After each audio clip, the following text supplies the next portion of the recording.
శ్రీ గురుభ్యో నమ. సభాయే నమ. వేదిక మీద ఉన్న పెద్దలందరికీ, అట్లాగే సభలో ఆసీనులైన పెద్దలకి నా హృదయపూర్వక నమస్కారాలు. పిల్లలందరికీ కూడా నా హృదయపూర్వక ఆశీర్వచనాలు. నాకు ఈ కర్తవ్యాన్ని అప్పజెప్పినప్పుడు గౌరవ ముఖ్యమంత్రి గారు నాతో మాట్లాడుతూ ఒక మాట అన్నారు. నైతికత అన్నది ప్రారంభం కుటుంబంలో ప్రారంభం కావాలి. తల్లి మాట వినడం, తండ్రి మాట వినడం, అన్నదమ్ముల్ని ప్రేమించడం ప్రారంభమైతే సమాజాన్నంతటినీ ప్రేమించడం తనంత తానుగా అలవాటవుతుంది. ఇవాళ కుటుంబాలలో విలువలు తగ్గిపోతున్నాయి. కుటుంబ సభ్యుల మధ్య ప్రేమ, అవగాహన తగ్గిపోతున్నాయి. కాబట్టి మీరు విద్యార్థులను ఉద్దేశించి ప్రసంగాలు చేసిన, ఆధ్యాత్మిక ప్రవచనాలు చేసిన ఈ విషయాన్ని దృష్టిలో పెట్టుకుని కుటుంబ విలువలు పెరగడానికి దోహదపడేటట్టుగా మీ ప్రసంగాలు చేయవలసింది అని కోరారు. ఇది మొట్టమొదటిసారి ప్రభుత్వ పక్షాన జరుగుతున్నటువంటి విద్యార్థుల సమ్మేళనం కాబట్టి నాకు ఎవరు ఈ కర్తవ్యాన్ని అప్పచెప్పారో వారు నాకు చేసిన సూచనని నేను ఔదలదాల్చవలసి ఉంటుంది. కాబట్టి వారు చేసిన సూచనతోటే నా ప్రసంగాన్ని ప్రారంభం చెయ్యాలి అని నేను అనుకున్నాను. కుటుంబం అనేది భగవంతుడు మనకిచ్చిన గొప్ప వరం. తల్లి కడుపున పుడతాం. నిజానికి ఈ తల్లి కడుపున పుట్టాలి అని ఎవరు నిర్ణయించుకోరు.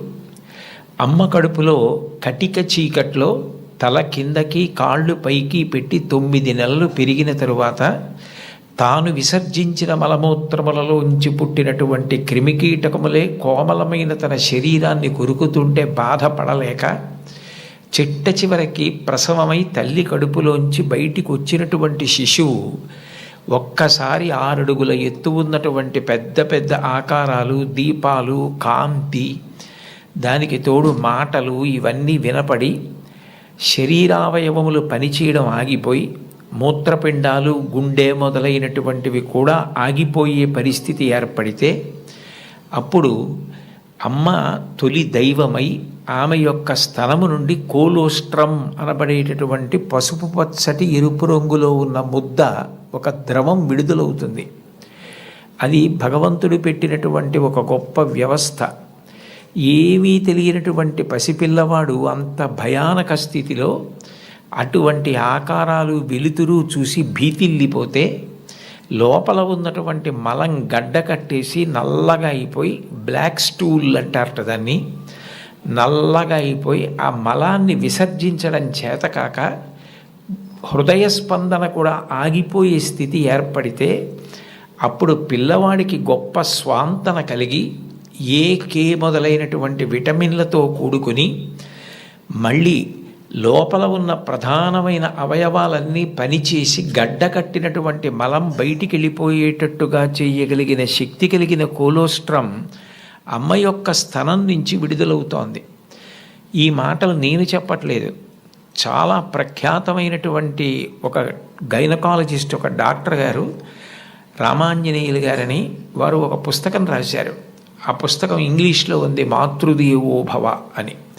ఆ పుస్తకంలో ఆయన వైద్యశాస్త్రాన్ని స్త్రీకి అన్వయం చేసి అసలు స్త్రీ అన్న ప్రాణి లేకపోతే ఈ సృష్టి లేదు, ఒకవేళ సృష్టి జరిగినా నిలబడే అవకాశం లేదు. తండ్రి కోట్లకు పడగలెత్తినవాడు కావచ్చు, గొప్ప అధికారి కావచ్చు, కానీ పుట్టినటువంటి పసిబిడ్డ ఆకలితో ఏడుస్తుంటే ఆ పసిబిడ్డకి పాలు పట్టగలిగినటువంటి శక్తి అమ్మకొక్కదానికే ఉంటుంది. నేను ఈ బిడ్డని రక్షించుకోవాలి అన్న తాపత్రయం, ఆ తిరుగులేని ప్రేమ అమ్మకి మాత్రమే ఉంటుంది. అది కేవలం మనిషిలో కాదు. మీరు ఏ ప్రాణిని తీసుకోండి, కోడి గ్రద్దని చూస్తే హడిలిపోతుంది.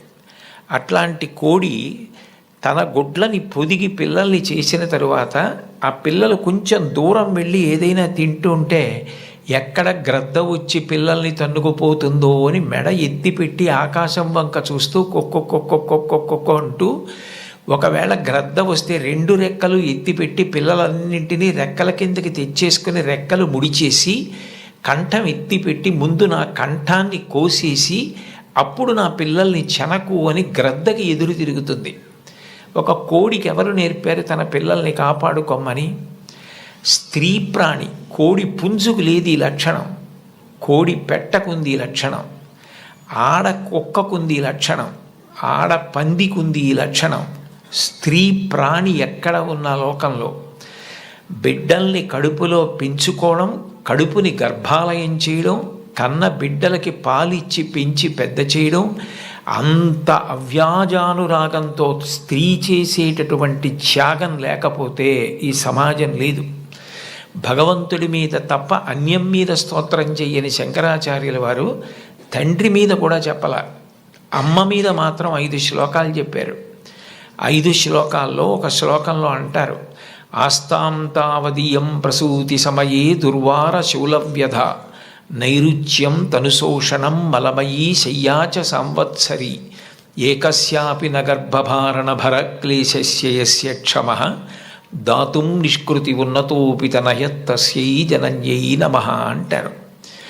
9 నెలలు కడుపు పెద్దదై వికారమును పొంది తాను వంగలేక పని చేసుకోలేక తిందామంటే ఆహారం సహించక ఎంతో కష్టపడి తాను మరణ సదృశమైనటువంటి వేదన పొంది అన్ని నిప్పులు పడి బిడ్డని ప్రసవించి ఆ బిడ్డకి పాలిచ్చి పెంచి పెద్ద చేసి ఏడాది పాటు చలికాలం లేదు, వర్షాకాలం లేదు, మంచంలోనే మలమూత్ర విసర్జన చేస్తే ఆ మలమూత్రములను తుడిచి కడిగి బిడ్డని రక్షించి తాను ఉపవాసాలు చేసి చిట్ట చివరికి అవసరమైతే పిల్లవాడు ఎంత పెద్దవాడైనా వాడికి ఏదైనా కించిత్ అనారోగ్యం కలిగిందంటే భయం వేసినటువంటి మనసుతో నా ఆయుర్దాయం కూడా నువ్వే పోసుకొని బ్రతుకని అనగలిగినటువంటి వ్యక్తి ప్రపంచంలో ఉంటే అది అమ్మ ఒక్కతే.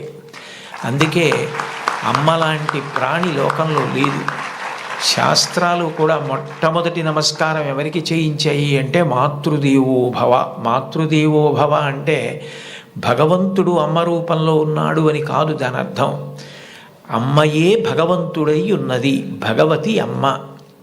అమ్మ భగవంతుడు 2 కాదు. ఎందుకనంటే ప్రాణం పోయేటప్పుడు కూడా ఎక్కడ కొడుక్కి ఇబ్బంది కలుగుతుందోనని కొడుక్కి ఇబ్బంది కలగకుండా వాడికి ఏ విధమైనటువంటి క్లేశము పొందకుండా తాను వెళ్ళిపోవాలని తల్లి కోరుకుంటుంది. సభలో చెప్పడం నాకు ఇష్టం లేదు, కానీ నేను ఉద్యోగం చేసిన రోజుల్లో నాతో పాటు ఉద్యోగం చేసినటువంటి ఒక వ్యక్తి తల్లి, ఆమెకి గుండె నొప్పి వస్తోందని తెలిసినా కొడుక్కి చెప్తే ఎక్కడ కొడుకు వైద్యానికి తీసుకెడతాడో, ఎక్కడ కొడుక్కి చాలా డబ్బు అయిపోతుందో, ఆడపిల్లలు పెళ్ళికి ఎదిగొచ్చారు, మగపిల్లలు చదువుకుంటున్నారని చెప్పడం మానేసి కొడుకు నిద్రపోవడానికి వెళ్ళిపోతుంటే పిలిచి ఒక్కసారి ఇలా కూర్చొని ఒళ్ళో తల పెట్టుకుంటానని, ఒళ్ళో తలపెట్టుకుని నేను నిద్రపోయిన తర్వాత నువ్వు వెళ్ళి పడుకో అని అంటే ఆవిడ ఉద్దేశ్యం ఏంటంటే ఆవిడ శాశ్వత నిద్రలోకి వెళ్ళిపోతోంది. ఆ కొడుకు ఒళ్ళో తల పెట్టుకుని పడుకుంటే కొంతసేపటికి తల్లి కదలటం లేదని వాడు కదిపి చూస్తే తల్లి శరీర త్యాగం చేసేసింది. ఆ తర్వాత తెలిసింది, తన భార్య చెప్పింది, కొంచెం గుండెల్లో నొప్పిగా ఉందమ్మా, బరువు పని చేయలేకపోతున్నాను, కానీ వాడికి మాత్రం నువ్వు చెప్పకు సుమా అని ఒట్టేయించుకుందట కోడలతో. అది తల్లి అంటే. అమ్మ అంటే అంతటి ప్రేమైకమూర్తి. అమ్మ లాంటి వ్యక్తి జీవితంలో ఇక దొరకదు. జీవితంలో అన్నిటికన్నా పెద్ద నేరం ఏమిటంటే అమ్మకి చెప్పలేము అన్న పని మనం చేయడమే. ఏ పని మనం చేస్తామో అది అమ్మకి చెప్పగలగాలి. మీరు ఏ పని చెయ్యండి, ఇది అమ్మకి నేను చెప్పలేను అన్న పని మీరు జీవితంలో ఎప్పుడూ చెయ్యకూడదు. భగవంతుడెంతో అమ్మ అంతే. మీరు మహాత్ములైన వారి ఎవరి జీవిత చరిత్ర పరిశీలించండి. అమ్మకి నమస్కారం చెయ్యకుండా అమ్మ గొప్పతనం చెప్పకుండా లేరు.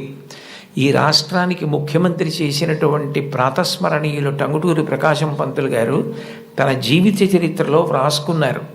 తాను మిడిల్ స్కూల్లో ప్రవేశించినప్పుడు 3 రూపాయలు జీతం కట్టలేకపోతే 25 మైళ్ళ దూరం నడిచి వెళ్ళి వాళ్ళ బావగారిని అప్పడిగితే ఆయన దగ్గర కూడా డబ్బు లేకపోతే మళ్ళీ 25 మైళ్ళు వెనక్కి తిరిగి వచ్చి, అమ్మ అప్పు దొరకలేదు, బావగారికి దగ్గర కూడా లేవుట, నేను చదువు మానేస్తానంటే అప్పటికి ఆ తల్లికి ఉన్నది ఒకే ఒక్క పట్టు చీర. ఆ పట్టు చీర పట్టుకెళ్ళి ఆ రాత్రికి రాత్రి తాకట్టు పెట్టి ఆవిడ ఆ డబ్బు పట్టుకొచ్చి చదివిస్తే ప్రకాశం పంతులు గారు బ్యారిస్టర్ అయ్యి రాష్ట్రానికి ముఖ్యమంత్రి అయ్యారు. ఆయన తన జీవిత చరిత్రలో అమ్మ గురించి అంత గొప్పగా వ్రాసుకున్నారు. ఏపీజే అబ్దుల్ కలాం గారు, ఆయన పేరు చెప్తే పిల్లలు పరవశించిపోతారు. కాకినాడలో ఒకసారి నేను గోశాలకు వెడుతుంటే సాయంకాలం వేళ పిల్లలు స్వచ్ఛందంగా, అదేం ఎవ్వరూ నిర్వహించింది కాదు, వాళ్ళంతట వాళ్ళుగా బయటికి వచ్చి కొవ్వొత్తులు పట్టుకుని ఎడుతున్నారు కొంతమంది. నాకు ఏమిటి ఇక్కడ ఏమీ కనపట్టలేదు, ఇక్కడ ఏమీ నినాదాలు లేవు, నడిపిస్తున్న వాళ్ళు లేరు, పిల్లలు ఎందుకు కొవ్వొత్తులు పట్టుకుని వెళ్తున్నారని నేను వాళ్ళని అడిగాను, ఏమ్మా ఎందుకు ఎడుతున్నారని. మహానుభావుడు అబ్దుల్ కలాం గారు శరీరం విడిచిపెట్టేశారండి, అందుకని కొవ్వొత్తులు పట్టుకుని ఎడుతున్నా ఉన్నారు. నేను ఈ మధ్య కాలంలో ఒక నాయకుడు వెళ్ళిపోతే, ఒక వ్యక్తి మరణిస్తే పిల్లలు స్వచ్ఛందంగా కొవ్వొత్తులు పట్టుకుని వెళ్ళడం చూసింది అబ్దుల్ కలాం గారి విషయంలో చూశాను. అటువంటి అబ్దుల్ కలాం గారు వింగ్స్ ఆఫ్ ఫైర్ అని ఇంచుమించు తన జీవిత చరిత్ర ఆ పుస్తకంలో వ్రాసుకున్నారు. 2వ ప్రపంచ యుద్ధ సమయంలో గోధుమలు రేషన్లో దొరుకుతున్నటువంటి రోజుల్లో అమ్మగారు రొట్టెలు ఒత్తి పిల్లలందరికీ పెడుతుంటే అందరి తలో 4 రొట్టెలు తినాలి. ఆ రోజు రొట్టె కూర బాగుందని కలాం గారు ఇంకో రొట్టె వేయి, ఇంకో రొట్టె వేయి అని తిన్నారు. అప్పటికి చిన్నవారు, చదువుకుంటున్నారు. ఇంకో రొట్టె వెయ్యని తినేస్తే అన్నగారు వచ్చి, నువ్వు రొట్టెలు ఎక్కువ తినేశావు, 2వ ప్రపంచ యుద్ధం జరుగుతోంది, రేషను గోధుమలు దొరకట్లేదు, అమ్మకి రొట్టెలు లేవు, నీకు పెట్టేసింది, అలా తినచ్చా అన్నారు. అమ్మకి తినవలసిన రొట్లు తాను తినేశానన్న న్యూనతాభావంతో కలాం గారు వలవలా ఏడుస్తుంటే తల్లిగారు వచ్చి గట్టిగా కౌగిలించుకొని, నాన్న నువ్వు తింటే నేను తిన్నట్టేరా, నాకు చాలా సంతోషంగా ఉంది అంది మా అమ్మ. అమ్మ ఒకరోజు వస్తుంది, ఆ రోజు ఈ కలాం ఈ శరీరాన్ని విడిచిపెట్టి నీకు నమస్కారం చేయడానికి వస్తాడు. On the day of the final judgement అని రాసుకున్నారు ఆయన. ఆ రోజు నువ్వు ఏ అన్నం కూడా తినడం మానేసి పెట్టి నన్ను పెంచి పెద్ద చేశావో, ఈ శరీరంతో ఈ మేధస్సుతో నేను దేశ సేవ చేసి కృతార్థుడనై ఆ అమ్మ కన్నా కొడుకు అని నీకు కీర్తి తెచ్చి వచ్చి నీ పాదములకు నమస్కరిస్తానని రాసుకున్నారు. అమ్మకి అబ్దుల్ కలాం గారు ఇచ్చినటువంటి గౌరవం అంత గొప్పది. మహాత్ముల జీవితాలు ఎవరివి మీరు చదవండి. అంతవరకు ఎందుకు, మీ అందరికీ తెలిసిన్నటువంటి వ్యక్తి నోరి దత్తాత్రేయుడు గారని, ఇవాళ ప్రపంచ ప్రఖ్యాత క్యాన్సర్ స్పెషలిస్ట్, ఒకప్పుడు భారతదేశానికి రాష్ట్రపతి పదవి నిర్వహించినటువంటి వ్యక్తి, మాన్యులు శ్రీ నీలం సంజీవరెడ్డి గారికి క్యాన్సర్ వస్తే వారే ఆ వైద్యం చేసి ఆ వ్యాధి పోయేటట్టు చేశారు. ఆయన చిన్నతనంలో పడిన కష్టాల గురించి ఆయన వ్రాసిన పుస్తకం చదివితే ఆశ్చర్యం వేస్తుంది. వాళ్ళ అమ్మగారు పడ్డ కష్టం, ఎంత కష్టపడి ఆయన్ని పెంచి పెద్ద చేశారో. ఆయన విదేశాలు వెళ్ళి అంత పెద్ద క్యాన్సర్ స్పెషలిస్ట్ అయిన తర్వాత ఆయన చేసిన మొదటి పని ఏమిటంటే, మా అమ్మ ఒంటి మీద బంగారపు నలుసు లేకుండా అమ్మి మమ్మల్ని పెంచి పెద్ద చేసింది, ఆ అమ్మకి 2 బంగారు గాజులు కొంటే నా జీవితం ధన్యమని గాజులు కొనుక్కుని విదేశాల నుంచి వచ్చి అమ్మ చేతులకి తొడిగి ఆనంద బాష్పాలు కార్చారు. ఈ జాతి మొదటి లక్షణం అమ్మని గౌరవించడం. మాతృదేవో భవ. మీరందరూ పిల్లలు, మీరు నేర్చుకోవలసిన మొట్టమొదటి నియమం ఏది అంటే అమ్మని గౌరవించడం నేర్చుకోండి. అమ్మకి నమస్కారం చెయ్యండి. మీరు పాఠశాలకి వచ్చేటప్పుడు అమ్మకి నమస్కారం చేసి రావడం మీకు అలవాటైతే, మీ అమ్మగారి కన్నా మీకు అత్యంత ప్రేమతో ఆశీర్వచనం చెయ్యగలిగిన వ్యక్తి ఈ సృష్టిలో వేరొకరుండరు. ప్రాణం పోయేటప్పుడు కూడా మీరు వృద్ధిలోకి రావాలని కోరుకునే ఏకైక వ్యక్తి ఎవరైనా ఉంటే తల్లి ఒక్కతే. అంత గొప్పది అమ్మ. బాలమురళీకృష్ణ గారి తల్లి ఆయన పుట్టిన 10 రోజుల్లో మరణించారు. ఆయన వ్రాసుకున్నారు, నన్ను కనడానికే మా అమ్మ పుట్టిందేమో అని రాసుకున్నారు. భారత ప్రధానమంత్రి నరేంద్ర మోదీ గారు ఈ మధ్యకాలంలో ఒక విదేశీ ఛానల్కి ఇచ్చిన ఇంటర్వ్యూ మీరు చూసి ఉంటారు. అసలు నేను ఆశ్చర్యపోయాను ఆయన చెప్పిన మాటలు విని. నిరుపేద కుటుంబంలో పుట్టారు. వాళ్ళ అమ్మగారు అంత కష్టించి పనిచేసేవారు, వాళ్ళ నాన్నగారు కూడా అంత కష్టపడి పనిచేసేవారు. ఆయన ఆ ఇంటర్వ్యూలో ఒక మాట అన్నారు, అసలు నాకు బూట్లు వేసుకోవడం అంటే తెలియదు, కానీ బూట్లు లేవన్న పేదరికం మా మనసుకి అందకుండా మా అమ్మ పెంచింది. అంటే ఉన్నదానిలో అంత తృప్తిగా బ్రతకడం మా అమ్మ నేర్పింది. మాకిది లేదు, మేము చేతకాని వాళ్ళం, మేము వెనకపడిపోయాం అన్న భావన కలిగితే ఉత్సాహం రాదు. అటువంటి భావన కలగకుండా ఎప్పుడూ ఉన్నదానితో తృప్తిగా పరమ సంతోషంగా గడిపాం. అన్నదమ్ములు, అక్క చెల్లెళ్ళు అందరం కలిసి అని ఆయన ఇంటర్వ్యూ చేస్తున్న వ్యక్తి వంక తిరిగి, ఇప్పుడు మన ఇద్దరం కూర్చున్న గది కన్నా కిటికీ లేని ఒకే తలుపు ఉన్న చిన్న గదిలో కలిసి మెలిసి బతికి పడుకుని పెరిగి పెద్దవాడినైన వాడిని చెప్పుకున్నారు. అటువంటి మహోత్కృష్టమైన వ్యక్తులు కూడా తల్లికి తండ్రికి అంత గౌరవం ఇచ్చారు. సందర్భం కాబట్టి ప్రస్తావిస్తున్నాను. మన గౌరవ ముఖ్యమంత్రి నారా చంద్రబాబు నాయుడు గారు స్వయంగా ఒక వ్యాసం రాశారు. తల్లికి జేజే, తండ్రికి జేజే, గురువుకు జేజే అని ఒక పుస్తకం ఉంది. ఆ పుస్తకంలో బహుశా నాకు జ్ఞాపకం ఉంటే 3వ వ్యాసం అనుకుంటాను. ఆ వ్యాసంలో ఆయన ఒక విషయం ప్రస్తావన చేశారు. వాళ్ళ అమ్మగారి పేరు అమ్మಣ್ಣమ్మ గారు. ఆవిడ చిన్నతనంలో చంద్రబాబు నాయుడు గారిని పిలిచి ఒక కథ చెప్పారట.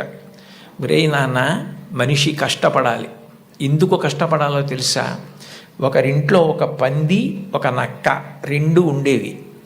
ఆ పంది చాలా కష్టపడి పనిచేసి మధ్యాహ్నం ఇంటికి భోజనానికి వచ్చేది. నక్క పని చేయడం మానేసి చెరుకు తోటల్లో తిరుగుతూ ఊళలు వేస్తూ వచ్చే ముందు బురదలో పొర్లాడి వచ్చేది. పంది ఒళ్ళు కడుక్కుని వచ్చేది. ఇంటికొచ్చి శుభ్రంగా ఉన్న పందిని చూసి ఇదేం పని చేయలేదనుకుని మంచినీళ్లు మాత్రమే పోసేవాడు యజమాని. నక్క ఒంటి నిండా బురదంటించుకోవడం చూసి ఇది బాగా కష్టపడింది అనుకుని బాగా దానికి తిండి పెట్టేవాడు. మోసం ఎన్నాళ్ళు దాగుతుంది? కొన్నాళ్ళకి ఎవరు కష్టపడుతున్నారో తెలిసిపోయింది. తెలిసిపోయిన తర్వాత నక్కని కొట్టి తరిమేసి పందికి తన పిల్లనిచ్చి పెళ్లి చేసి ఇల్లరికం అల్లుడిగా తెచ్చుకున్నాడు రా, ఇంటి పనివాడు ఇంటల్లుడయ్యాడు రా. కష్టపడినవాడు వెనక్కి తిరిగి చూడడు జీవితంలో. కష్టపడడం నేర్చుకో అని మా అమ్మ నాకు చిన్నతనంలో చెప్పింది. మా అమ్మ చెప్పిన కథ నా జీవితానికి దిశానిర్దేశం చేసింది. ఆనాటికి ఈనాటికి ఏనాటికి నాకే కాదు మా ఊరంతటికి అదే భగవద్గీత. నేను యథాతథంగా ఆయన వ్రాసిన వ్యాసంలో మాటలే చెప్తున్నాను. ఆ మాటలే నాకు స్ఫూర్తి. ఇప్పటికీ కష్టపడడం నాకు అంత సంతోషం. ఆ కష్టపడడం అన్నది నేను మా అమ్మగారి దగ్గర నేర్చుకున్నాను.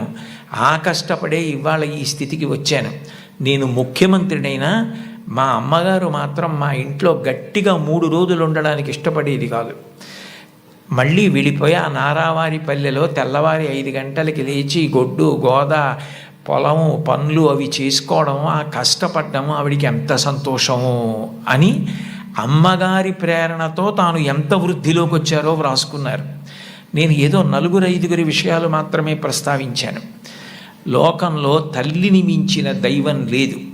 మీరు జీవితంలో ఎప్పుడైనా అమ్మ నువ్వేం చేశావని అడిగితే, మీరు అమ్మకి చెప్పలేని స్థితి కలిగితే, మీరు చేసిన పని మీ అమ్మగారికి మీరు చెప్పలేకపోతే అంతకన్నా ఆత్మద్రోహం ఇంకొకటి లేదు. మీరు ఏది చేసినా మీ అమ్మగారికి చెప్పగలగాలి. ఇది నేను మా అమ్మకి చెప్పలేను అన్న పని చెయ్యకండి. మీరు ఒకవేళ తప్పు చేసినా మిమ్మల్ని క్షమించడానికి సిద్ధంగా ఉండే మొదటి వ్యక్తి ఈ ప్రపంచంలో ఎవరైనా ఉంటే అమ్మే. అమ్మకి చెప్పకుండా ఉండకండి. అమ్మ ఒకవేళ మిమ్మల్ని దెబ్బలాడి ఇక పైన ఇట్లా చెయ్యకు అంటే ఇక మళ్ళీ ఆ తప్పు చెయ్యకండి. మీరు పిల్లలు కాబట్టి ఒకసారి చెయ్యొచ్చు ఎప్పుడైనా, కానీ పొరపాటు జరిగినా మీ అమ్మగారికి చెప్పండి, వద్దంటే మాత్రం చేయకండి. బహుశా కుటుంబం దగ్గరే నైతిక విలువలు మొదలవుతాయి. కుటుంబ విలువల గురించి ప్రస్తావన చెయ్యండి అని చెప్పి తన అనుభవంతో ఆయన నాకు సూచన చేయడానికి కారణం అదే అయి ఉంటుంది. తల్లి ఎంత గొప్పదో తండ్రి అంత గొప్పవాడు. తండ్రిని జీవితాంతం దైవంతో సమానంగా చూడాలి. పితృదేవోభవ, భగవంతుడే తండ్రి రూపంలో ఉన్నాడు. వేదంలో యజుర్వేదంలో అష్టమానువాకంలో రుద్రాధ్యాయంలో అంటారు, నమ శంకరాయచ మయస్కరాయచ నమ శివాయచ శివతరాయచ అని. మన కంటికి కనపడని భగవంతుడు తండ్రి రూపంలో ఇంట్లో తిరుగుతున్నాడు. ఎప్పుడు బిడ్డ వృద్ధిలోకి రావాలని అహరహం కోరుకునేవాడు ఎవరైనా ఉంటే తండ్రి. తను ఎంత కష్టపడనివ్వండి, ఆయన బెంగపెట్టుకోడు. కానీ ఆయన కోరుకునేది ఒకటే, పుత్రాది చేత్పరాజయం. తను ఎంత కీర్తి సంపాదించినా తనకన్నా కూడా కీర్తివంతుడు కొడుకై, ఈయనకన్నా ఈయన కొడుకు గొప్పవాడండి అనిపించుకొని కొడుకు చేతిలో ఓడిపోతాట తండ్రి ఆనందపడిపోతాట. అంటే తండ్రికి ఈ కొడుకు పట్ల ఎంత ప్రేమ ఉంటుందో చూడండి. ఈ సందర్భం వచ్చింది కాబట్టి మీకు ఒక విషయం మనవి చేస్తాను. నేను ఒకప్పుడు విశాఖపట్నంలో ధర్మసోపానాల మీద ప్రసంగాలు చేస్తున్నాను. ఆ రోజుల్లో విశాఖపట్నంలో ఉన్న పాఠశాలల్లో ఉన్న విద్యార్థులకి మా నాన్నగారు అన్న విషయం మీద మాట్లాడమని వ్యాసరచన పోటీ నిర్వహించారు. వ్యాసరచన పోటీ నిర్వహిస్తే కొన్ని వందల మంది పిల్లలు పాల్గొన్నారు. అందులో 10 పేపర్లు చిట్ట చివర సెలెక్ట్ చేసి నాకు పంపించారు. ఇందులో ఫస్ట్, సెకండ్, థర్డ్ ప్రైజులు నిర్ణయించమని. నేను పేర్లు చూస్తే ఒకవేళ నాకు ఏదైనా పక్షపాతం కలుగుతుందేమో, సుశీల అని కనపడింది అనుకోండి, తెల్లవారుజామునే మా అమ్మ గుర్తొచ్చి ఒక మార్క్ ఎక్కువ వేస్తానేమో అని నేను పేర్లు చూడకుండా పేపర్లు దిద్ది మార్కులు వేసేసి తర్వాత పేర్లు చూశాను. చూస్తే నేను ఫస్ట్ ప్రైజ్ ఇచ్చినటువంటి వ్యక్తి ఒక మహమ్మదీయ బాలిక. నేనేం మార్చలేదు సుమండి, అట్లాగే ఇచ్చేసాం. అప్పుడు ఆ బహుమతులు ఇస్తున్న సభకి అప్పుడు తిరుమల తిరుపతి దేవస్థానాలకి కార్యనిర్వహణాధికారి మాన్యులు శ్రీ ఎల్వి సుబ్రహ్మణ్యం గారు, ఆయన ముఖ్య అతిథిగా వచ్చారు. ఆయన ప్రైజ్ ఇస్తూ ఈ పిల్ల ఏం రాసింది మైక్లో చదివి వినిపించమనండి అన్నారు. అంటే ఆ పాప పేపర్ చదివింది.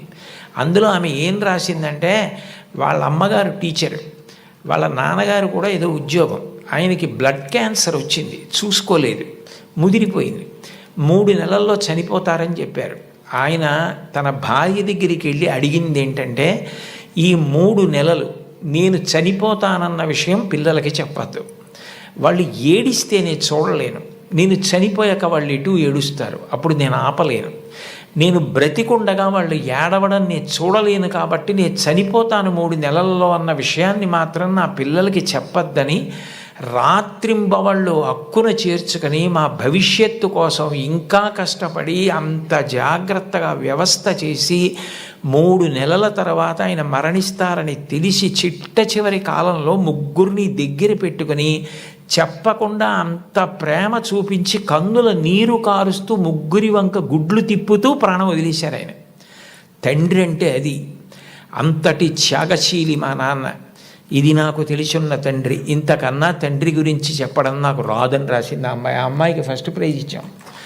తండ్రి అంటే అంత గొప్పవాడు. మీకోసం ఏ త్యాగం చేయడానికైనా సిద్ధంగా ఉంటాడు.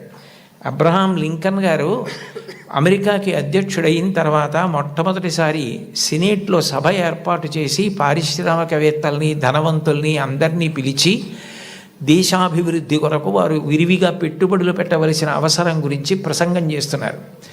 లోకంలో ఎప్పుడూ అసూయ, పక్షపాతం, సంకుచితత్వం ఇవి కూడా ఉంటాయి. వెలుగుతో పాటే చీకటి. అందులో ఒక ధనవంతుడికి అసూయ కలిగింది. ఇంత పేదవాడు ఈయన అమెరికా అధ్యక్షుడు అవడం ఏమిటని అకస్మాత్తుగా సభలో లేచి నిలబడి, లింకన్ అదృష్టం కలిసి వచ్చి ఇవాళ అమెరికా అధ్యక్షుడు అయ్యావు, నేను వేసుకున్న ఈ బూటు మీ నాన్నగారు కుట్టింది అని బూటు చూపించాడు.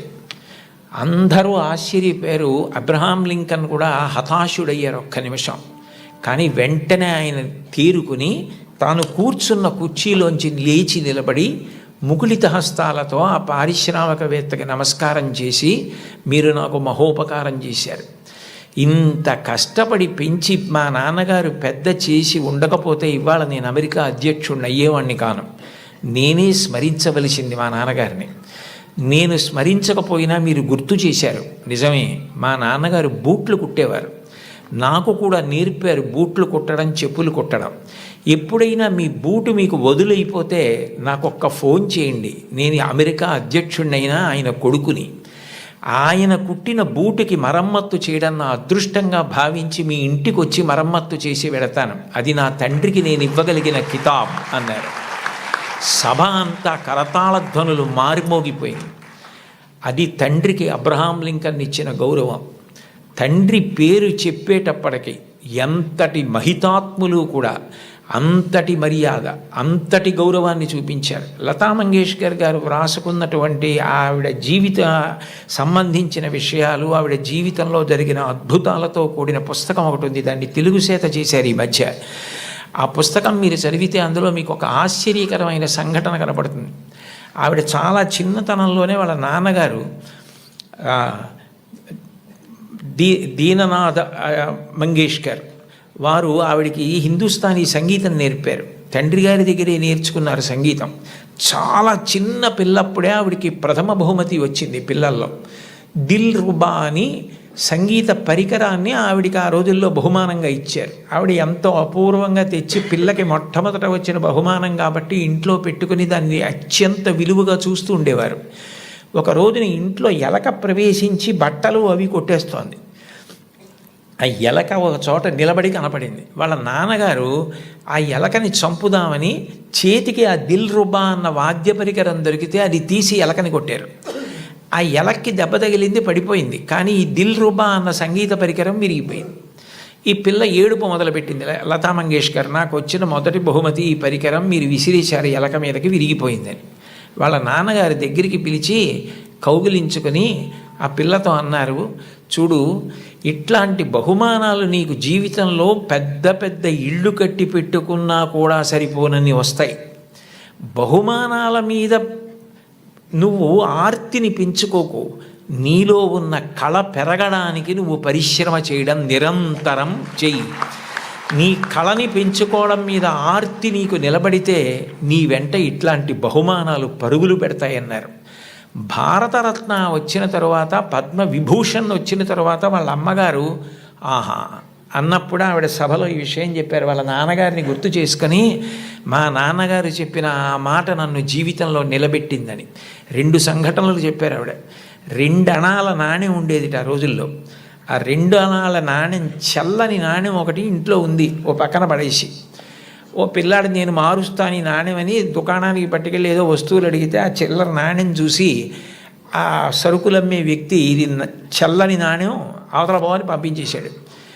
లతా మంగేష్కర్ చిన్నపిల్ల గౌన్లు వేసుకొని తిరుగుతున్న రోజులు, నేను చూడు వెళ్ళి విజయం సాధించి సరుకులు పట్టుకొస్తానని పరిగెత్తికెళ్ళి గల్లా పెట్టెని ఉండేది, అది పెట్టే తెరవక్కర్లేదు, కన్న ఉండేది, అందులోంచి నాణ్యాలు పడేసేవారు పూర్వం. ఆమె వెళ్ళి ఇదిగో బేడ అంటే 2 అణాల నాణ్యం అనమాట, ఆ కన్నంలోంచి లోపల పడేసి కావలసిన వస్తువులను తీసుకుని వచ్చేసింది ఇంటికి. వస్తువుని ఆ పిల్లాన్ని చూసి, చూడు నువ్వు వెళ్ళి చల్లని బేడతో ఏం తేలైపోయావు, నేను తెచ్చానంది. ఆ మాట విన్నారు. విని లోపల నుంచి బయటికి వచ్చి దీననాథ్ మంగేష్కర్, నువ్వు నీ గొప్ప కాదు, నువ్వు నా కూతురువని మీ పెట్టెలో పడేశాను ఇవ్వండి అంటే తీసి చూడకుండా వస్తువులు ఇచ్చేశాడు. కానీ ఇవాళ సాయంకాలం ఆయన డబ్బులు లెక్క పెట్టుకుంటాడు. చల్లని బేడ దొరుకుతుంది, గుర్తు పట్టచ్చు పట్టకపోవచ్చు. నువ్వు ఇలా మోసం చేయడం ఈ వయస్సులో నేర్చుకుంటే నీ జీవితం ఎలా వృద్ధిలోకి వస్తుంది, నువ్వు ఎట్లా బాగుపడతావు? ఈసారికి నీకు చిన్నతనం కలిగితే కలిగింది, నీకు ఇంకొక బేడ ఇస్తాను, ఈ బేడ పట్టుకెళ్ళి నువ్వు ఆయనకి ఇచ్చేసి, అయ్యా నేను మిమ్మల్ని మోసం చేశాను, మీ గళ్ళాపెట్టెలో వేసింది సరి అయిన బేడ కాదు, నేను తప్పు చేశాను, ఇంకెప్పుడు ఇట్లాంటి పని చేయను, నా తండ్రికి అగౌరవం తేను, మా నాన్నగారికి ఈ విషయం తెలియదు, నన్ను మందలించి పంపారు అని చెప్పి వెళ్ళి ఇచ్చేసి వచ్చేసేయండి. ఆమె ఆ నాణ్యం పట్టుకెళ్ళి ఇచ్చేసి క్షమాపణ చెప్పి వచ్చేశారు. ఆ సంఘటన నా జీవితాంతం నాకు జ్ఞాపకం ఉండిపోయింది. ఆ పైన నా జీవితంలో నేను ఎప్పుడు ఎవరిని మోసం చేయడానికి ఇష్టపడలేదు. మా నాన్నగారి ముఖం ఆయన మాట గుర్తొచ్చింది అని చెప్పుకుందావిడే. తండ్రి మాట పిల్లల్ని చెక్కుతుంది. తండ్రి మాట పెడచెవిన పెట్టకండి. తండ్రి గారు మిమ్మల్ని ప్రేమగా పిలిచి చెప్పినా, కోపంగా చెప్పినా, తండ్రి యొక్క వ్యధ, ఆయన హృదయంలో మీరు పాడైపోకూడదన్న ఆర్తి ఉంటుంది తప్ప మిమ్మల్ని ఏదో దండించాలనేటటువంటి తాపత్రయం ఉండదు. తండ్రి మిమ్మల్ని ఎప్పుడు ఏ మాట అన్నా దాన్ని ప్రేమతో, నాన్నగారు తప్ప ఎవరంటారు ఇట్లా, ఆయనకి తప్ప అధికారం ఎవరికి ఉంది, మా అమ్మకి తప్ప ఎవరికి ఉంది అధికారం అని మీ అమ్మగారి మాట, నాన్నగారి మాట వినడం మీరు నేర్చుకోండి. మీకు తెలియకుండానే మీకు నైతిక విలువలు చాలా అలవాటు అవుతాయి. ఎందుకంటే మీరు పాడయ్యే మాటలు, మీరు పాటించకూడని మాటలు మీ తల్లిదండ్రులు మీకు ఎప్పుడూ చెప్పరు. కుటుంబ విలువల్లో మీరు తప్పకుండా గమనించవలసినది, తల్లి తండ్రి ఎంత గొప్పవాళ్ళో మీ తోబుట్టువులు కూడా అంతే గొప్పవాళ్ళు. మీ కన్నా ముందు పుట్టిన అన్నని గౌరవించాలి, మీకన్నా వెనక పుట్టిన వాళ్ళని మీరు అంత ప్రేమించగలగాలి. ఒక్కొక్క వ్యక్తి యొక్క జీవితం చెక్కబడడానికి కారణం ఒక్కొక్కసారి తోబుట్టువులు అవుతారు. Playing it in my way అని సచిన్ టెండూల్కర్ ఒక పుస్తకం రాశారు. మీరందరికీ పిల్లలు కాబట్టి మీకు బహుశా సచిన్ టెండూల్కర్ గారు అంటే చాలా ప్రీతి ఉంటుంది. మీరు ఆయన రాసిన పుస్తకం చదివారేమో అని నేను అనుకుంటున్నాను, కొంతమంది పిల్లలైనా. అందులో ఆయన ఒక విషయం రాశారు. ఆయన చిన్నతనంలో ఆ రోజుల్లో అచ్రేకర్ గారిని క్రికెట్లో ఆయన దగ్గర నేర్చుకోవడం అంటే చాలా గొప్ప. అచ్రేకర్ గారి దగ్గర క్రికెట్లో శిక్షణ పొందడం కోసం టెండూల్కర్ గారు వెళ్ళినప్పుడు ఆయన్ని తీసుకెళ్ళింది ఆయన అన్నగారు అజిత్. అచ్రేకర్ టెండూల్కర్ని నిలబెట్టి కొన్ని బాల్స్ బౌలింగ్ చేయించి ఏది ఆడు అన్నారు. అస్సలు సరిగా ఆడలేకపోయారు టెండూల్కర్. ఆడలేకపోతే వెంటనే గురువుగారు అచ్రేకర్ చూసి, అబ్బాయి ఈ పిల్లవాడు ఇంకా సరిపోడు, వచ్చే వేసంకాలం సెలవుల్లో తీసుకురండి అన్నారు. అన్నగారు అజిత్ పరిగెత్తుకుంటూ అచ్రేకర్ దగ్గరికి వెళ్ళి, కాదు మా వాడి వ్యక్తిత్వంలో ఒక బలహీనత ఉంది, వాడు చాలా మొహమాటస్తుడు, సిగ్గు, భయం, బిడియం, మీరు చూస్తున్నారన్న బిడియంతో ఆడలేకపోయాడు. మీరు సరే నువ్వు కాసేపు ఆడుతుండు, నాకు పనుంది అని దయచేసి మీరు కొంచెం దూరంగా వెళ్ళిపోయి మా వాడి ఆట తీరు పరిశీలించండి, అప్పుడు మీకు నచ్చకపోతే మా వాడిని తీసుకోవద్దన్నారు. ఏమిటో ఈ పిల్లాడు ఇంత ఆర్తిగా చెప్తున్నాడు తమ్ముడు గురించి చూద్దామని అచ్రేకర్ గారు సరే అట్లాగే చేస్తానని, టెండూల్కర్ నువ్వు ఆడుతుండు, నాకు చిన్న పనుంది మళ్ళీ వస్తానని దూరంగా వెళ్ళిపోయి చూశారు. అద్భుతమైన స్ట్రైట్ డ్రైవ్స్ కొడుతున్నాడు టెండూల్కర్ గారు. చూసి ఆశ్చర్యపోయినటువంటి అచ్రేకర్ తిరిగి వచ్చి టెండూల్కర్ని శిక్షణ ఇవ్వడానికి తీసుకున్నారు. అచ్రేకర్ చెప్పినటువంటి పాఠాలు, బంతిని ఎలా ఆడాలన్న దాని విషయంలో గురువు నేర్పినటువంటి మాట ఎంత పని చేసిందంటే టెండూల్కర్ మీద అలసట అన్నది లేదు. ఆఖరికి బంతేసేవాడు లేకపోతే మేజోడు సాక్లో క్రికెట్ బాల్ కట్టి తాడు కట్టి గడప మధ్యలో కట్టుకుని అటు ఇటు వెళ్లకుండా స్ట్రైట్ డ్రైవ్స్ కొట్టడం ప్రాక్టీస్ చేశారు వాళ్ళ మేనత్ ఇంట్లో. ఆ తర్వాత భారతరత్న అయ్యారు టెండూల్కర్. ఆయన గొప్పతనం ఎక్కడుందంటే టెండూల్కర్ది, అంత గొప్పవాడై భారతరత్న అయిన తర్వాత, పార్లమెంట్ మెంబర్ అయిన తర్వాత గురువుగారు అచ్రేకర్ మరణిస్తే ఆయన వెళ్ళి పాడి మోసాడు టెండూల్కర్. అది గురువు పట్ల ఇవ్వవలసిన గౌరవం. తల్లి తండ్రి ఎంత గొప్పవారో గురువు అంత గొప్పవాడు. తోడపుట్టినవాడు అంత అక్కరకొస్తారు. జీవితంలో తోడపుట్టిన వాళ్ళన్న వాళ్ళు మాత్రం వాళ్ళే. ఎక్కడికి వెళ్ళినా స్నేహితులు దొరకచ్చు, ఎక్కడికి వెళ్ళినా బంధువులు ఉండొచ్చు. దేశే కళత్రాణి దేశే చ బాంధవాహ తంతు దేశం నపశ్యామి ఎత్ర భ్రాత సహోదర అంటాడు రామాయణంలో రాముడు. ఎక్కడికి వెళ్ళినా బంధువులు స్నేహితులు దొరకచ్చు, కానీ తోడపుట్టిన వాళ్ళన్న వాళ్ళు మాత్రం ఆ జన్మకి వాళ్ళే. వాళ్ళని ప్రేమించడం, వాళ్ళతో దెబ్బలాడకపోవడం, వాళ్ళతో ప్రేమ భావనతో ఉండడం, వాళ్ళతో గౌరవంగా ఉండడం. చెల్లిని తమ్ముణ్ణి మార్గదర్శనం చేసి సచిన్ టెండూల్కర్కి అజిత్ చేసినట్టు చక్కగా వృద్ధిలోకి రావడం తెలుసుకోండి. అంతవరకు ఎందుకు అంటే ఒక్కొక్క విషయం తీసుకునేటప్పటికీ నాకు ఏవేవో జ్ఞాపకానికి వచ్చేస్తుంటాయి. అబ్దుల్ కలాం గారే వింగ్స్ ఆఫ్ ఫైర్లో ఒక చోట రాసుకున్నారు, ఆయనకి కోరిక, తపన ఎట్లాగైనా మెడ్రాస్ ఇన్స్టిట్యూట్ ఆఫ్ టెక్నాలజీలో ఏరోనాటికల్ ఇంజనీరింగ్ చదవాలని. సీట్ వచ్చింది. 1000 రూపాయలు కట్టాలి. ఆ రోజుల్లో 1000 రూపాయలు లేవు, నాన్నగారికి ఇచ్చే పరిస్థితి లేదు, ఆయన కలలు నెరవేరే అవకాశం లేదు. అటువంటప్పుడు ఆయన తోబుట్టువు జోహ్రా అనుకుంటాను, నేను చాలా రోజులైంది చదివి, ఆ జోహ్రా ఆయన తోబుట్టువు ఆమె చేతి గాజులు గొలుసులు తాకట్టు పెట్టి తీసుకొచ్చి కలాం గారికి ఇచ్చి నువ్వు చదువుకో అంది. కలాం గారు ఆనంద బాష్పాలతో ప్రతిజ్ఞ చేశారు, స్కాలర్షిప్ సంపాదించి నేను నీ నగలు కుదువ నుంచి విడిపించి మళ్ళీ నీకు తీసుకొచ్చి ఇచ్చేస్తాను చెల్లి అని చెప్పి, అక్క అని చెప్పి ఆయన వెళ్ళి చదువుకుని ఎంత గొప్పవారయ్యారో మీకు అందరికీ తెలుసు. తోబుట్టువులు అంత గొప్పగా ఆదుకుంటారు. తోబుట్టువులను నిర్లక్ష్యం చేయడం. మా అన్నయ్యతో నాకు మాటలు లేవండి, మా తమ్ముడితో నాకు మాటలు లేవండి, మా అక్కతో నాకు మాటలు లేవండి, ఈ మాట అనడం చాలా దారుణం. నీ తోడబుట్టిన వాడితోటే నువ్వు సర్దుకోవడం చేత కాని వాడివి సమాజంలో ఎవరితో సర్దుకుంటావు? ఎవరితో శాశ్వతంగా స్నేహాన్ని నెరపగలుగుతావు? నిన్నెవరు నమ్ముతారు? ఎంతమంది వచ్చినా నీ తోబుట్టువులు నీ ఇంటికి రాకపోతే ఏమిటో ఆయన ఊరందరికీ చెప్తారు కానండి, వాళ్ళ తమ్ముడే వాళ్ళ ఇంటికి రాడు, వాళ్ళ అన్నయ్యే వాళ్ళ ఇంటికి రాడు అంటారు. విలితి ప్రసంగం అవుతుంది. తోబుట్టువులతో సఖ్యత ఎప్పుడూ పాటించాలి. ఘర్షణ అన్నది ఉంటుంది. ఒక్కొక్కటి మనకిష్టమైంది తమ్ముడికి ఇష్టం లేకపోవచ్చు. ఏది ఇష్టం లేదో దాన్ని పరిహరించండి. ప్రేమగా ఉండడం, ప్రేమ పంచడం, అందరితో కలిసిమెలిసి ఉండడం బాగా నేర్చుకోండి. కుటుంబంలో మీరు ఏది నేర్చుకున్నారో అదే ముందుకొచ్చి పెద్దదవుతుంది సమాజంలో. కుటుంబంలో పెద్దవాళ్ళు తల్లిదండ్రులు ఉంటారు, సమానులు ఉంటారు, కింద చెల్లెళ్ళు ఉంటారు, తమ్ముళ్ళు ఉంటారు. మీరు దాన్ని పెంచితే, ఆ గది గోడలు పెంచితే అదే సమాజం. మీరు సమాజంలోకి వచ్చారనుకోండి, మీకన్నా బాగా చదువుకునే వాళ్ళు ఉంటారు. మీకన్నా బాగా చదువుకునే వాళ్ళని చూసి మీరు అసూయ పడకూడదు. వీళ్ళు ఎంత కష్టపడితే నాకన్నా ఇన్ని మార్కులు సంపాదించగలిగారు, కాబట్టి నేను కూడా కష్టపడతాను, కష్టపడి వీళ్లతో సమాన స్థాయిని పొందుతానని వాళ్ళని గౌరవించడం నేర్చుకోండి. మీతో సమానంగా మార్కులు వచ్చేవాళ్ళు ఉంటారు, నాతో సమానుడు అనకండి. అఫీషియల్ లాంగ్వేజ్లో మై ఈక్వలెంట్ కౌంటర్ పార్ట్ అంటుంటారు. అలా ఉదాసీన భావం పొందకండి. నాతో సమానుడు అంటే నేను ఎంత కష్టపడితే నాకు ఈ మార్కులు వచ్చాయి, అతను కూడా అంత కష్టపడితే కదా వచ్చాయి, కాబట్టి ఇతన్ని నేను గౌరవించాలని ప్రేమించండి. మీకన్నా తక్కువ వాళ్ళు ఎప్పుడన్నా కనపడ్డారనుకోండి, సమాజంలో మనకన్నా కింద ఉన్నవాడు, మనకన్నా పైన ఉన్నవాడు, మనకన్నా సమానుడు కనపడకుండా ఉండడు. ఈ ముగ్గురు కనపడి తీరుతారు మీకు.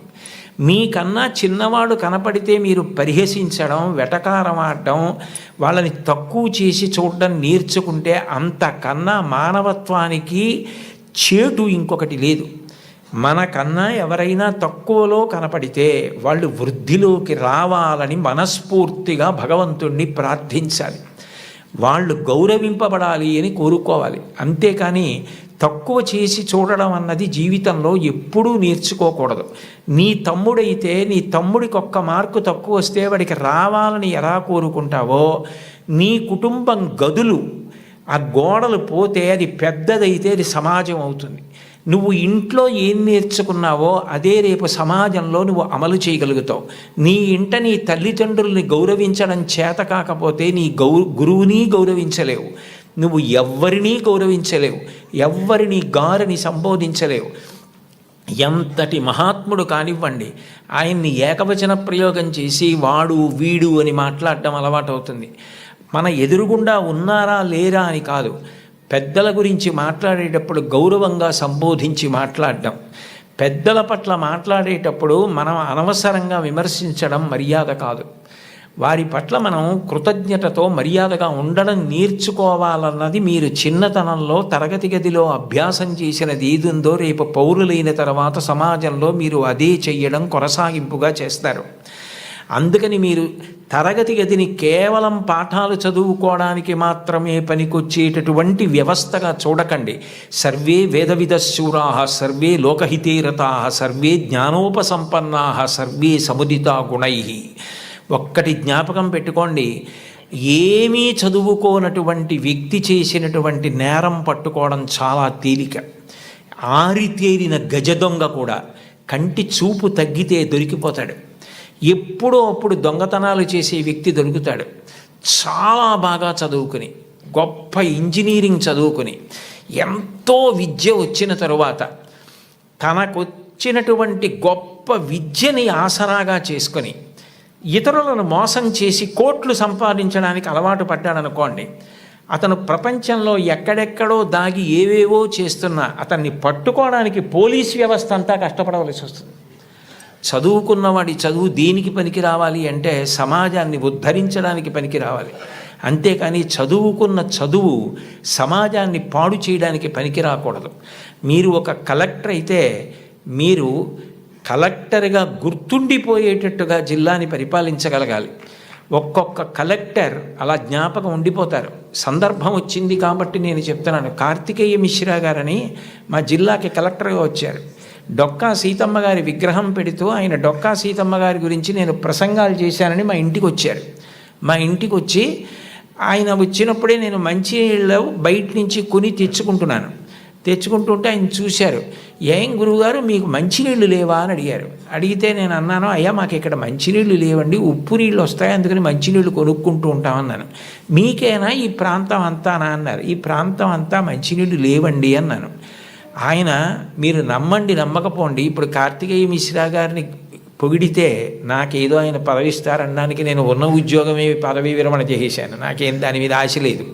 యథార్థం చెప్పాలి కాబట్టి చెప్తున్నాను. ఆయన హతాశులై సోఫాలో వెనక్కి కూర్చుని నేను జిల్లా కలెక్టర్గా ఉన్న చోట మంచినీళ్ళు లేక ఇంతమంది ఇబ్బంది పడితే నాకు అది అవమానం గురువుగారు, పరమ అవమానం అని వెంటనే ఫోన్ చేసి అధికారులతో మాట్లాడి మీరు నమ్మండి 10 రోజుల్లో ఇళ్ళకి కాదు కొళాయి వేయించుకోలేని వాళ్ళు నీళ్లు పట్టుకోవడానికి కూడా గొట్టాలు వేయించారు. ఇప్పటికే ఆ ప్రాంతం అంతా కార్తికేయ మిశ్రా గారిని తలుచుకుంటారు. అంటే నువ్వు కలెక్టర్ అయితే అలా పేరు తెచ్చుకోగలగాలి, నువ్వు ఒక డాక్టర్ అయితే అంత గొప్ప పేరు తెచ్చుకోగలగాలి. మా ఊళ్ళో డాక్టర్ ఐవి రావు అని ఒక డాక్టర్ గారు ఉన్నారు. ఆ డాక్టర్ గారిని చూస్తే జబ్బులు తగ్గిపోతాయని తెల్లవారుజామున 4 గంటలకు ఆయన కోసం మంచులో వెళ్ళి నిలబడతారు. ఆయన కూడా అలాగే వైద్యం చేస్తారు. వ్యక్తిగత జీవితమే లేదు. నేను అప్పుడప్పుడు అంటుంటాను, డాక్టర్ గారు మీకు సినిమాలకు వెళ్ళాలని ఉంటుందా అని. ఆయన పెద్ద నవ్వు అంటారు, సినిమాకి వెళ్ళిన 2.5 గంటల్లో కోటేశ్వరారు నేను ఒక్క 10 మందిని వైద్యం చేసి చూసి వాళ్ళు సంతోషంగా వెళ్ళిపోయి వాళ్ళకి ఆరోగ్యం కలిగితే వాళ్ళ పని వాళ్ళు చేసుకుని సంపాదించుకుని బతికితే నాకు అంతకన్నా ఏం కావాలండి. సినిమా ఇచ్చే ఆనందం కన్నా ఈ తృప్తి నాకు ఎక్కువ గురువుగారు. ఇది చదువుకున్న వాడికి అది లేకపోతే అనవసరం అన్నారు. ఒక డాక్టరు తన వృత్తి మీద తానే విసుక్కుంటే అది మనిషి బ్రతకవలసిన విధానం అంటే అది మోరల్ వాల్యూస్ అంటే. అది లేని విద్యకు అందం ఎక్కడుంది? అది పువ్వే, సువాసన లేకపోతే అందం ఏది? మీరు ఏది చెయ్యండి అది రావాలంటే మీరు కుటుంబంలో నేర్చుకోవాలి. గురువుని గౌరవించడం తప్పకుండా నేర్చుకోవాలి. గురువు లాంటి వ్యక్తి లోకంలో ఉండడు. ఎందుకనంటే అమ్మా నాన్న సంపాదించినది ఏదుందో అది అమ్మా నాన్న శరీరం వదిలిపెట్టేసిన తరువాత వీలునామా వ్రాసినా వ్రాయకపోయినా పిల్లలకి వెళ్ళిపోతుంది.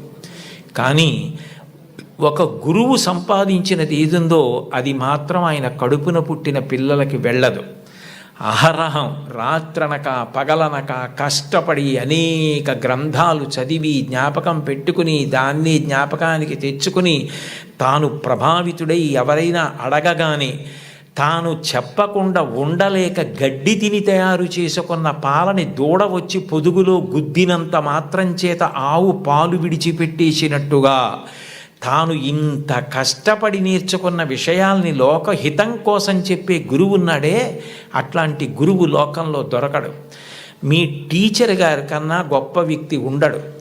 ఒక్కటి గుర్తుపెట్టుకోండి, సర్వేపల్లి రాధాకృష్ణన్ గారికి అంత ప్రీతి పిల్లల మీద ఎందుకు ఏర్పడిందంటే మీరు ఆయన జీవిత చరిత్ర చదవండి. ఆయన మైసూరులో పనిచేస్తున్న రోజుల్లో అశుతోష్ ముఖర్జీ గారని కలకత్తాలో, ఆ రోజుల్లో భారతదేశంలో కలకత్తా విశ్వవిద్యాలయం అంటే చాలా ప్రఖ్యాతి. దానికి వైస్ ఛాన్సలర్గా సర్వేపల్లి రాధాకృష్ణన్ గారిని రమ్మంటే సర్వేపల్లి రాధాకృష్ణన్ గారు అక్కడికి వెళ్ళడానికి సంశయించారు. కొత్త ప్రదేశం, కొత్త భాష అని. కాదు మీరు రావలసిందే, ఇక్కడికి వస్తే మీకున్నటువంటి విద్య ప్రపంచ ప్రఖ్యాతి పొందుతుంది, మీరు రావలసిందే అంటే ఆయన అన్యమనస్కంగా మైసూరు విశ్వవిద్యాలయానికి రాజీనామా చేసి కలకత్తా విశ్వవిద్యాలయానికి వైస్ ఛాన్సలర్గా వెళ్ళిపోతున్నప్పుడు సామానంతా సర్దుకుని వెళ్ళడానికి సిద్ధపడ్డారు. మీరు రాధాకృష్ణన్ గారి జీవిత చరిత్ర చదవండి, నేను అక్షరం అబద్ధం చెప్పట్లేదు, అవసరం నాకు లేదు. గుర్రబండిలో మైసూరు రైల్వే స్టేషన్కి వెళ్ళడానికి సర్వేపల్లి రాధాకృష్ణన్ గారు సిద్ధపడుతుంటే పిల్లలందరూ వచ్చి విశ్వవిద్యాలయం నుంచి మీలాంటి గురువు మాకెక్కడ దొరుకుతాడు, మీరు చెప్పిన పాఠాలతో మేము ఇన్ని విషయాలు నేర్చుకున్నాం, మీరు గుర్రాలు లాగిన బండిలో వెళ్ళడానికి వీల్లేదని వీధులన్నీ మైసూరు స్టేషన్ వరకు పువ్వులు చల్లి పిల్లలు గుర్రపు బండిని లాగి ఆ దంపతుల్ని కూర్చోపెట్టి మైసూరు స్టేషన్కి తీసుకెళ్లారు. ట్రైన్ ఎక్కిస్తే రాధాకృష్ణన్ గారికి మైసూరు ప్లాట్ఫామ్ కనపడలేదు. అంతమంది పిల్లలు నిలబడి అశ్రుధారలతో ఆయన్ని విడిచి ఉండలేక ఏడుస్తూ ఆయనకి నమస్కారం చేస్తుండగా ట్రైన్ విడిపోతే ఒక ఉపాధ్యాయుడు పిల్లల మీద ఇంత ప్రభావం చూపించగలడనమాటని తన పుట్టినరోజుగా చేయవద్దని ఉపాధ్యాయ దినోత్సవంగా చేయమని తల్లి తండ్రి తర్వాత మీ భవిష్యత్తు గురించి అంత వెంపర్లాడే వ్యక్తి ఎవరైనా ఉంటే గురువు ఒక్కడే. అంబేద్కర్ గారు భారత రాజ్యాంగ నిర్మాత. తెల్లవారి లేస్తే ఆయన్ని స్మరిస్తాం. అటువంటి అంబేద్కర్ గారు భీమ్రావ్ అంబేద్కర్. నిజానికి ఆయన పేరులో భీమ్రావ్ అన్నది ఆయన పేరులోది కాదు. ఆయనకి చిన్నతనంలో ఒక్కొక్కసారి అన్నం తినడానికి ఇబ్బంది కలిగితే ఒక ఉపాధ్యాయుడు తాను తెచ్చుకుని మధ్యాహ్నం తినవలసిన భోజనంలోంచి కొంత భోజనాన్ని అంబేద్కర్ గారికి పెట్టి అంత ప్రేమతో చూశాడు. ఏ భీమ్రావ్ అన్న ఉపాధ్యాయుడు తనని అంత ప్రేమతో చూశాడో ఆ పేరు తన పేరులోకి కలుపుకున్నారు అంబేద్కర్ గారు. కలుపుకుని భీమ్రావ్ అంబేద్కర్ అని పెట్టుకున్నారు. మీరు కావాలంటే ఈ విషయాలు ఏపీజే అబ్దుల్ కలాం గారు ఇండామిటబుల్ స్పిరిట్ అని ఓ పుస్తకంలో ఎన్ని అద్భుత విషయాలు రాశారో అందులో ఇది కూడా ఉటంకించారు ఒకసారి ఒక సభలో. కాబట్టి గురువుని గౌరవించడం, అంబేద్కర్ గారిని గౌరవించడం అంటే అంబేద్కర్ గారు గురువుని ఎలా గౌరవించారు, టెండూల్కర్ తన గురువుని ఎలా గౌరవించాడు, గురువు పేరెత్తేటప్పటికీ ఈ దేశంలో ఎంత గౌరవాన్ని చూపించేవారు. ఎంఎస్ సుబ్బలక్ష్మి గారు చచ్చిపోతే కలాం గారు రాష్ట్రపతి భవన్ నుంచి చెన్నై వెళ్ళి నా తల్లి, ఈ గడ్డ, నేను పుట్టిన ఈ దేశం, ఎంఎస్ సుబ్బలక్ష్మి ముగ్గురు నాకు తల్లు లేని పాడిమోశారు. అది సంస్కారం. వాళ్ళు చరిత్రలో మిగిలిపోయారు మహితాత్ములై. అంటే నేను చెప్పేది గురువుని గౌరవించడం అన్న మాట అంత గొప్పది. కలాం గారు అంత గొప్పవారయ్యారు. అంత గొప్పవారై రాష్ట్రపతి పదవి విడిచిపెట్టేసిన తర్వాత తిన్నగా పిల్లలకి పాఠం చెప్పడానికి వెళ్ళిపోయారు. ఈ దేశం పిల్లల గురించి ఆయనకి ఎంత ఆర్తో మహానుభావుడు. చిట్ట చివర గుండెపోటు వస్తుంటే కూడా పిల్లలకి మాట్లాడుతూ ఒరిగిపోయారు. అంతటి మహానుభావుడు పుట్టిన గడ్డ. అటువంటి కలాం గారు తన జీవితంలో అంత గొప్పవాడవడానికి కారణం ఒక గురువు అని రాసుకున్నారు. చిన్నప్పుడు కలాం గారు పాఠం వింటుంటే విమానం గురించి పాఠం చెప్పారు. శివసుబ్రహ్మణ్య అయ్యర్ అని ఆయన పాఠం చెప్పి పిల్లలందరిని అడిగారు, అర్థమైందా అని అడిగారు. కలాం గారు లేచి నాకు అర్థం కాలేదు అన్నారు. గురువుగారి దగ్గర ధైర్యంగా ఉండాలి. మీ అమ్మగారెంతో, మీ నాన్నగారెంతో, మీ గురువుగారు అంతే. వాళ్ళ తర్వాత మీ గురించి అంత ప్రేమ చూపించేది ఆయనే. మీరు గొప్పవారై మీరు వృద్ధిలోకి వస్తే అంత సంతోషపడిపోయేది ఆయనే. ఆ గురువుగారు అర్థం కాలేదా అన్నారు. ఇంకో 2-3 పిల్లలు లేచి అర్థం కాలేదన్నారు. సరే, అందరూ పిల్లలు సాయంకాలం సముద్ర తీరానికి రండి అన్నారు. రామేశ్వరంలో ఆ రోజుల్లో చదువుకునేవారు చిన్నప్పుడు కలాం గారు. రామేశ్వరం సముద్రపుటుడునుంది. అందరూ సముద్రపుటుడికి వెడితే ఒక పక్షి ఎలా ఎగురుతుందో, గాలిలో ఎలా వెడుతుందో, తిరగవలసి వస్తే కంఠం తోకని ఆధారం చేసి ఎలా తిరుగుతుందో, ఎలా దిగుతుందో పక్షిని చూపిస్తూ పాఠం చెప్పారు. అది ఆ పక్షిని చూస్తూ విన్న చిన్ని కలాం గారి మనసులో ఏరోనాటికల్ ఇంజనీరింగ్ మీద బీజాలు పడ్డాయి. వెళ్ళి గురువుగారిని అడిగారు, నాకు ఇలా అవ్వాలంటే ఏం చెయ్యాలని. నువ్వు ఏరోనాటికల్ ఇంజనీరింగ్ చదవాలి, మెడ్రాస్ ఇన్స్టిట్యూట్ ఆఫ్ టెక్నాలజీలో చేరాలి, నువ్వు బాగా చదవాలన్నారు. న్యూస్ పేపర్లు పట్టుకెళ్ళి, అది కూడా ఎక్కడో తీసుకుని కాదు, వెళ్ళిపోతున్న ట్రైన్లోంచి పేపర్లు విసిరేస్తే ఆ బండిల్ తీసుకుని న్యూస్ పేపర్లు సైకిల్ కట్టుకొని ప్రతి ఇంటికి పట్టుకెళ్ళి న్యూస్ పేపర్లు ఇచ్చి చదువుకున్నారు అబ్దుల్ కలాం గారు. మీలో చాలామంది పిల్లలకి తల్లిదండ్రులు తమ రక్తాన్ని డబ్బుగా మార్చి సౌకర్యాలు ఇచ్చి చదివిస్తున్నారు. మహాత్ముల యొక్క జీవిత చరిత్రలు చదవండి. కేవలం మీ పాఠ్యపుస్తకాలు చదవద్దని నేను అనను. మీ యొక్క పాఠశాలల్లో, గ్రంథాలయాల్లో ఆటోబయోగ్రఫీసు, బయోగ్రఫీసు పెట్టించుకోండి. మీ టీచర్స్ని అడగండి, ఎంత సంతోషిస్తారో. అంతవరకు ఎందుకు, ఇంకొకసారి ఏ నెల్లూరులోనో సభ చేసినప్పుడు తప్పకుండా నేను కూడా ఇలాంటి సభల్లో 1-2 జీవిత చరిత్రలు బహూకరించడానికి ప్రయత్నిస్తాను. ఎందుకనంటే అవి మనని చెక్కుతాయి. కలాం గారు అంత గొప్పవాడయ్యాడంటే ఒక గురువు కారణం. మీరు కలాం గారు వ్రాసుకున్న పుస్తకాలు చదవండి. ఆయనకి టీచర్ అన్న మాట వస్తే ఈ cannot resist himself without developing a single sentence into A paragraph. ఒక సెంటెన్స్లో చెప్పవలసిన దాన్ని పారాగ్రాఫ్గా చెప్పకుండా ఆయన ఉండలేరు. ఆయన ఈ లైట్ వెయిట్ భూమికి దగ్గరగా ఎగిరేటటువంటి విమానాన్ని డెవలప్ చేయవలసి వచ్చినప్పుడు సరిగ్గా చేయలేకపోతే కోపం వచ్చి ప్రొఫెసర్ శ్రీనివాసన్ అని శుక్రవారం మధ్యాహ్నం పిలిచి సోమవారం పొద్దున్నకి చూపించకపోతే నీ స్కాలర్షిప్ ఆప్ చేస్తానన్నారు. టిఫిన్ తినలేదు, స్నానం సరిగ్గా చేయలేదు, భోజనం ఏం చేశారో తెలియదు, రాత్రింబవళ్ళు వర్క్ చేశారు. సోమవారం పొద్దున్నే ఆ టెన్నిస్ ఆడుకుని ప్రొఫెసర్ శ్రీనివాసన్ వెళ్ళిపోతూ హాస్టల్ రూమ్లో కలాం ఏం చేస్తున్నాడని తొంగి చూశారు. ఇచ్చిన టైం కన్నా ముందే రాత్రింబవళ్ళు కష్టపడి బోర్డు మీద డయాగ్రామ్ వేసి దానికి సంబంధించిన రిపోర్ట్ తయారు చేసిన కలాంని ఆ అవుట్ఫిట్ తోటే, టెన్నిస్ అవుట్ఫిట్ అంటే టెన్నిస్ ఆడుకోవడానికి వేసుకునే బట్టలు, వాటితోటే వెళ్ళి కౌగిలించుకున్నారు మా గురువుగారు శ్రీనివాసన్ గారు. ఆయన నా భుజాన్ని తట్టి నన్ను ప్రోత్సహించి పడిన ఆనందం నన్ను ఇంత గొప్ప స్థాయికి పెంచి పెద్ద చేసిందని తన టీచర్స్ గురించి ఎంత గొప్పగా రాసుకున్నారో. గురువుల్ని నింద చేయడం, గురువుల్ని విమర్శించడం, గురువుల్ని హాస్య వస్తువులుగా వాడుకోవడం ఈ జాతికి సిగ్గుచేటు. గురువు పేరు చెప్పేటప్పటికీ నేల మీద పడిపోయారు. రామాయణంలో అంతటి రాముడు విశ్వామిత్రుడి పిలిస్తే దగ్గరికి వెళ్ళి నిలబడి ఇమౌస్మ మునిషార్దూల కింకరౌ సముపస్థితౌ ఆజ్ఞాపయ యథేష్టం వై శాసనం కరవామకిం అన్నాడు. గురువుగారు లోకంలో ఎవరు చెప్పినా సలహా, మీరు చెప్తే మాత్రం ఆజ్ఞ. గురువుగారు చెప్తే ఆజ్ఞ, అందులో నేను తలపెట్టను.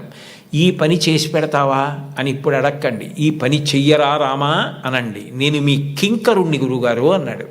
ఇది ఈ జాతి నేర్పినటువంటి విషయం. మీరు ఏ మహాత్ముణ్ణి తీసుకోండి, టంగుటూరి ప్రకాశం పంతులు గారు జీవిత చరిత్రలో వ్రాసుకున్నారు. డబ్బు కట్టలేక కష్టాలు పడి ఇతర పనులు చేస్తూ రోజు పాఠం వినలేకపోయిన పిల్లల్ని ఆ రోజుల్లో సుందర శివయ్య గారని ఒక హెడ్ మాస్టర్ ఇంటికి తీసుకెళ్ళి కూర్చోపెట్టుకుని పాఠాలు చెప్పి వృద్ధిలోకి తెచ్చారు.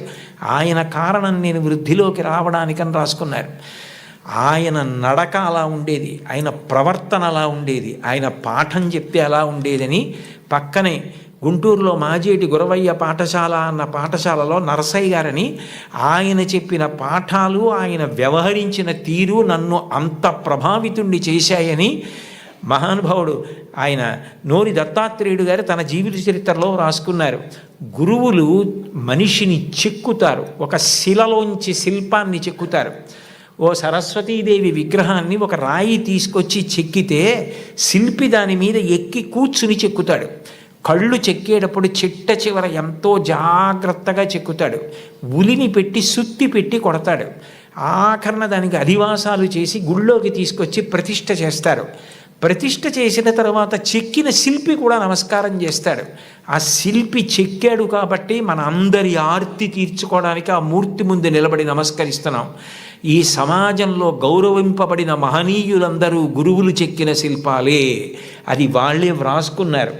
గురువుని గౌరవించడం అన్నది అంత గొప్ప ఈ జాతిలో.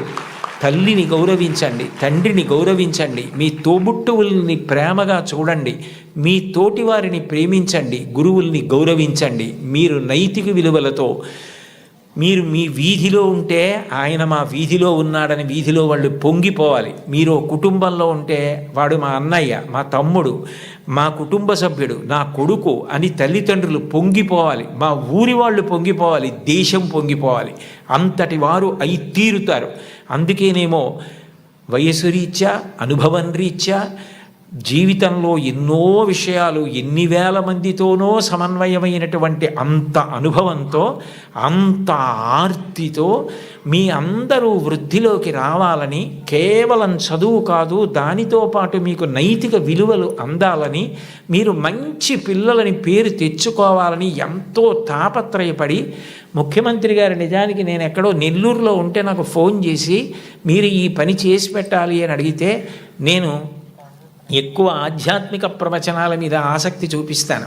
కానీ ఆయన అంత ఆర్తిగా అడిగినప్పుడు పిల్లల కోసం నేను చెయ్యగలిగినది చేసి పెడదామని తప్పకుండా చేస్తానండి అని వారిని గౌరవంగా కలిసినప్పుడు వారు నాకు మొట్టమొదట కోరినది ఏది అంటే, కుటుంబ విలువల గురించి తప్పకుండా చెప్పండి కోటేశ్వరరావు గారు.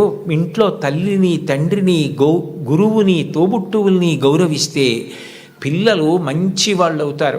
పిల్లలు మంచి వాళ్ళైతే వాళ్ళు మంచి పేరు తెచ్చుకుంటే, వృద్ధిలోకి వస్తే, దురలవాట్లకి దూరంగా ఉంటే అంతకన్నా మీకు కానీ నాకు కానీ ఏం కావాలి?